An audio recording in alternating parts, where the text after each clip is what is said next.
Informasi berikutnya pemirsa, rombongan bakal calon legislatif dari Partai Demokrasi Indonesia Perjuangan pagi tadi datangi kantor pemilihan umum Kota Bitung.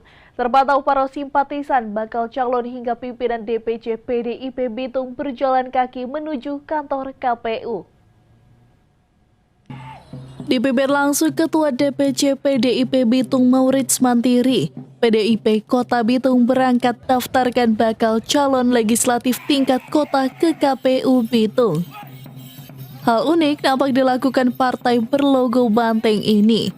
Tarian kebudayaan Kabasaran mengiringi proses pendaftaran tersebut. Di tanggal 11 jam 10 berdasarkan wilayah masing-masing dan wajib menggunakan tarian budaya masing-masing wilayah. Nah, oleh karena itu instruksi tersebut Dewan Pimpinan Cabang PDI Perjuangan Kota Bitung melaksanakan itu dengan sebaik mungkin dan mentaati apa menjadi perintah Dewan Pimpinan Pusat.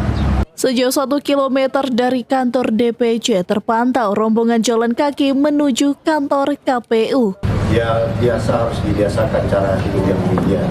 Karena kalau dari biasanya pasti akan menunjukkan karakter mereka sesungguhnya. Karena memang perjuangan dari untuk membela kepentingan masyarakat ini kan perlu dengan jalan kaki. Diketahui pendaftaran ini serentak se-Indonesia dilakukan Partai Demokrasi Indonesia Perjuangan tepat pukul 10, baik tingkat kabupaten, kota, provinsi, dan tingkat pusat. Dari Bitung, tim liputan Kawanwa TV melaporkan.